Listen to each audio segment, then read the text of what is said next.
Hello students, आज के इस वीडियो में हम शुरू करने वाले क्लास 10th का एक इम्पोर्टेंट टॉपिक जो कि है कॉमन्स। क्या क्या चीजें होती हैं एसिड और बेसिस के बीच में। देखिए, अब तक मैं इस चैप्टर के 3 पार्ट्स करा चुका हूं। अभी तक नहीं देखे हैं तो ऊपर जाके आई बटन पे क्लिक करके देख सकते हो, नीचे डिस्क्रिप्शन में लिंक मिल जाएगा, वहां पे जाके देख सकते हो। तो अब हम शुरू करने वाले हैं क्या क्या होता है एसिड और बेसिस के बीच में कॉमन। देखिए, सबसे पहले आपको ये कॉमन सी बात तो पता ही होगी कि एसिड किसे कहते हैं। कोई भी सब्सटेंस जो वाटर के अंदर जब मिक्स किया जाता है, डाइल्यूट किया जाता है, तो वो क्या छोड़ता है? H plus ions. ठीक है। और बेसिस किसे कहते हैं? कोई भी सब्सटेंस जब वाटर में डाइल्यूट किया जाता है तो क्या होता है? OH negative ion. ठीक है। तो ये H प्लस आयन छोड़ता है और ये OH नेगेटिव आयन छोड़ता है। तो यहीं से हमारे पास ना एक कॉमन सी बात निकल के आती है। क्या? when acids and bases mix with water,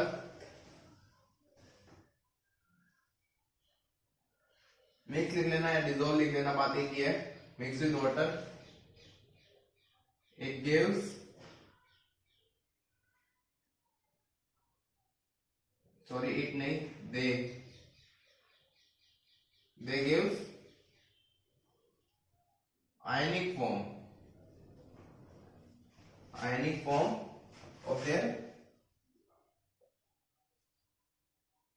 compound। ठीक है, अपने कंपाउंड की आयनिक फॉर्म को देता है। तो एसिड और बेसिस के बीच में पहली चीज यही कॉमन है। और इससे देखो, अगर हमारे पास कोई कंटेनर है और जिसके अंदर है वाटर, ठीक है, अगर मैंने इसे किसी बैटरी से और बल्ब से कनेक्ट कर दिया, यहां से एक वायर आई, यहां से वो वायर वापस जा रही है, ठीक है, यहाँ पे बैटरी कनेक्ट है और यहाँ पे क्या है, एक सपोज कर लीजिए बल्ब है। ठीक है, तो क्या ये बल्ब ग्लो करेगा? ये प्योर वाटर है, ठीक है, प्योर H2O। एक्चुअल में कभी भी H2O जो होता है वो इलेक्ट्रिसिटी कंडक्ट नहीं करता। अब बहुत से लोग बोलेंगे इस चीज को गलत कि नहीं, हमने तो इलेक्ट्रिसिटी बहुत बार देखा है, इलेक्ट्रिसिटी का अच्छा कंडक्टर होता है H2O। ठीक है, जब भी हम गीले हाथ होते हैं तो क्या होता है, इलेक्ट्रिक शॉक लगता है जब हम गीले हाथों से किसी वायर को पकड़ लेते हैं या फिर कोई बल्ब जलाने के लिए स्विच को दबाता है। तो देखिए, एक्चुअल में आपकी बात भी गलत नहीं है कि H2O में इलेक्ट्रिसिटी कंडक्ट होती है। ठीक है, कुछ कंडीशंस में होती है, और वो कुछ कंडीशन क्या है, जब उनके अंदर इम्प्योरिटीज फॉर्म हो जाए, इम्प्योरिटीज उसके अंदर चले जाए, तब ही H2O क्या करता है, इलेक्ट्रिसिटी कंडक्ट करता है। अदरवाइज इलेक्ट्रिसिटी कंडक्ट नहीं होती वहां पर। ठीक है, अब वो इम्प्योरिटीज क्या होती है? आयंस। उन इम्प्योरिटीज को हम आयंस कहते हैं। ठीक है, और हमें पता है कि एसिड H प्लस आयन छोड़ता है और बेसिस OH नेगेटिव। जैसे मान लीजिए मैं इसमें HCl ऐड कर देता, तो दो मेरे पास क्या निकल के आते हैं? आयंस, एक H प्लस और एक Cl नेगेटिव। ठीक है, तो यहाँ पे क्या होता है, ये कैटायन फॉर्म है और ये इसकी एनायन फॉर्म है। तो ये दोनों के दोनों मिलके इलेक्ट्रिसिटी को कंडक्ट करते हैं। ठीक है, कैटायन एक बहुत अच्छा कंडक्टर होता है, मतलब बेसिकली आयंस बहुत अच्छे कंडक्टर होते हैं किसके? इलेक्ट्रिसिटी के, अगर वो किसी लिक्विड में है तो। ठीक है, लिक्विड में इलेक्ट्रॉन्स से इलेक्ट्रिसिटी फ्लो नहीं होती, आयन से इलेक्ट्रिसिटी फ्लो होती है, क्योंकि यहाँ पे हाइड्रोजन और ऑक्सीजन के बीच में एक अच्छी वाली कोवेलेंट बॉन्डिंग होती है। कोवेलेंट बॉन्डिंग क्या होती है हम चैप्टर 4 में पढ़ेंगे डिटेल में। ठीक है, और जिस भी चीज के बीच में अच्छे से कोवेलेंट बॉन्डिंग होती है वो कभी भी इलेक्ट्रिसिटी कंडक्ट नहीं करते। तो H2O कभी भी इलेक्ट्रिसिटी कंडक्ट नहीं करता, उनके अंदर प्रेजेंट होने वाली आयंस इलेक्ट्रिसिटी को कंडक्ट करता है। तो पहली चीज, हमारे पास एसिड क्या होता है? H प्लस आयन देता है, Cl नेगेटिव आयन देता है। तो इसका मतलब ये भी एक अच्छा कंडक्टर बना देगा किसी भी वाटर को। वही OH नेगेटिव जो है एक बेस, ये क्या करता है? Na plus plus OH negative, मतलब इसने भी एक कैटायन और एक एनायन की फॉर्म ली। ठीक है, इसने भी क्या किया, वाटर में मिक्स होने के बाद एक कटायन और एक अनायन को दिया इस वाटर को, ठीक है। और इस कंडीशन में भी हमें इलेक्ट्रिसिटी कंडक्ट हो पाएगी हमारे इस वाटर में, ठीक है। तो पहली चीज कॉमन क्या है कि वाटर के अंदर इलेक्ट्रिसिटी कंडक्ट हो सकती है, रीजन क्योंकि दोनों एसिड और बेसिस आयंस फॉर्म करता, ठीक है। तो पहली चीज यही कॉमन है। अब बात करते हैं हम, आप इसको लिखना चाहो तो लिख लो, ठीक है। बाकी मैं इसको रब कर देता हूं, या स्क्रीनशॉट ले लो, ठीक है।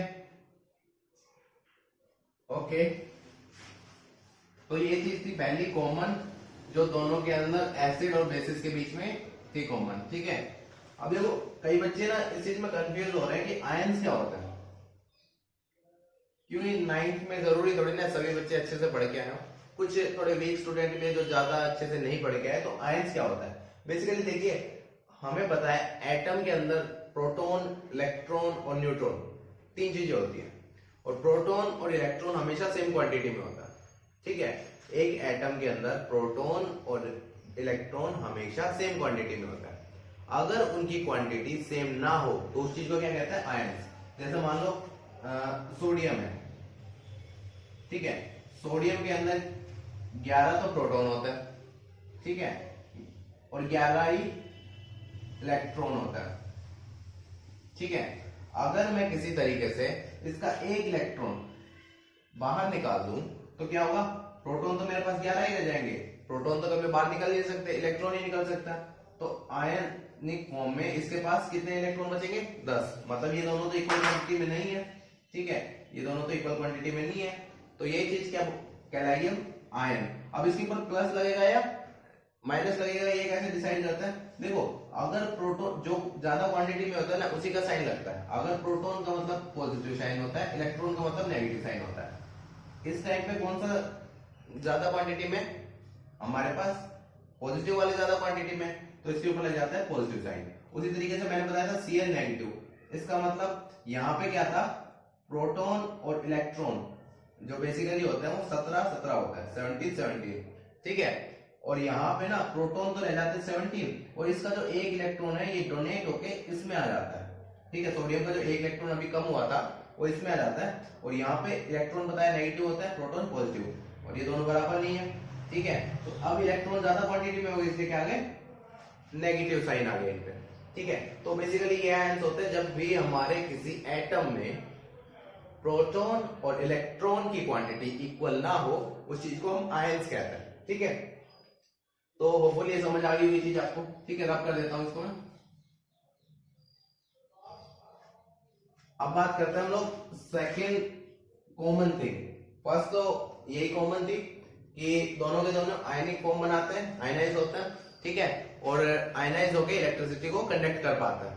अब बात करते हैं सेकेंड। देखो जब भी ये वाटर के अंदर ऐड किया जाता है, वाटर के अंदर डिसॉल्व किया जाता है, तो एक रिएक्शन जो होती है वो हमेशा एक्सोथर्मिक रिएक्शन होती है, ठीक है। अब एक्सोथर्मिक के बारे में मैं डिटेल में बता देता हूं क्या होता है। व्हेन वी ऐड एसिड और basis into water,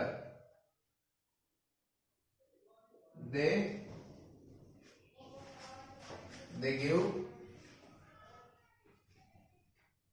an exothermic reaction.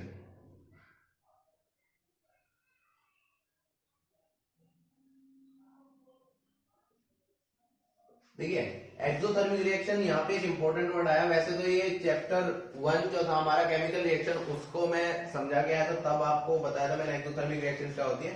जब भी दो रिएक्टेंट एक साथ ऐड किए जाते हैं तब क्या होता है कि एक जो प्रोडक्ट बनता है, प्रोडक्ट के साथ साथ एक या एक से ज्यादा जितने भी प्रोडक्ट बनता है उनके साथ साथ एक हीट भी निकलती है, ठीक है। उस चीज को क्या कहते हैं, एक्सोथर्मिक रिएक्शन। मान लो कार्बन है, ठीक है, और ऑक्सीजन है। ऑक्सीजन हमारी बॉडी के अंदर जाता है, कार्बन अंदर ही रहता है, ठीक है, और अंदर जाकर रिएक्ट करते हैं, कार्बन डाइऑक्साइड गैस बाहर निकलती है। और साथ में आप नोटिस करोगे ऑक्सीजन जो अंदर गई थी वो कैसी थी, एक नॉर्मल टेम्परेचर की हमारी बॉडी के अंदर जाती है, बाहर निकलती है तब कौन सी गैस निकलती है? कार्बन डाइऑक्साइड, जो कि थोड़ी सी आप नोज के पास अपनी फिंगर्स को लेके जाओगे तो महसूस करोगे वो थोड़ी गर्म होती है।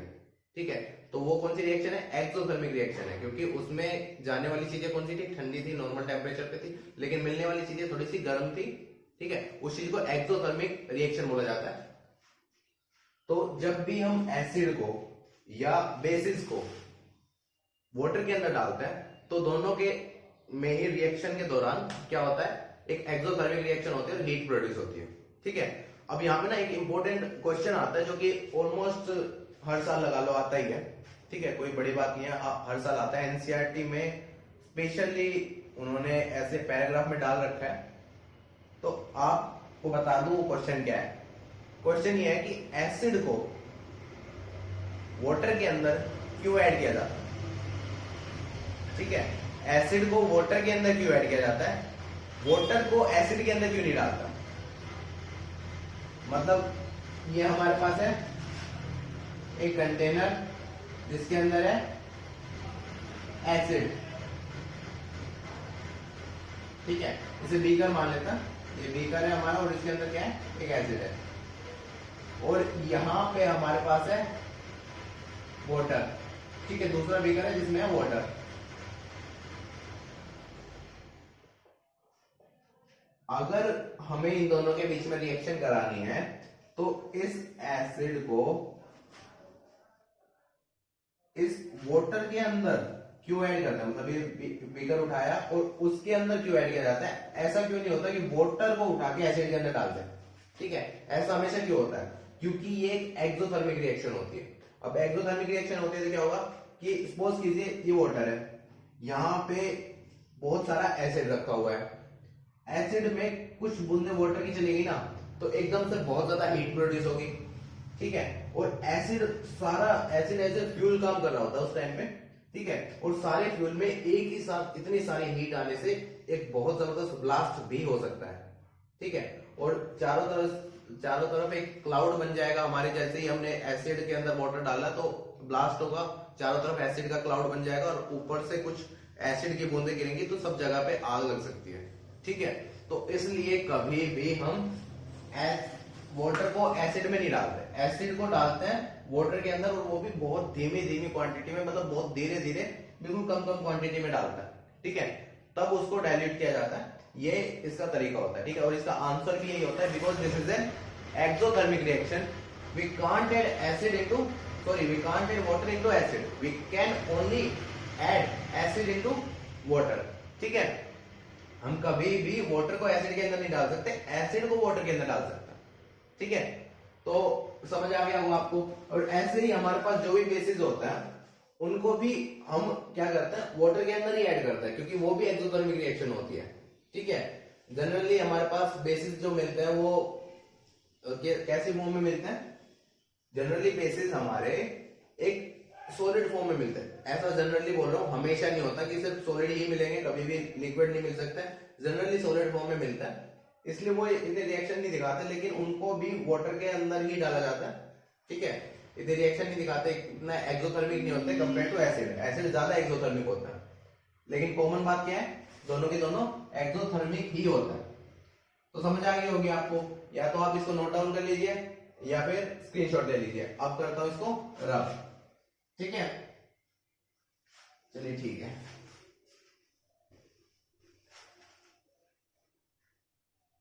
अब बात करते हैं क्या थर्ड पॉइंट की। देखिए, एसिड और बेसिस दोनों के अंदर क्या कॉमन होता है? एक और चीज जो कॉमन बताई जाती है वो क्या होती है?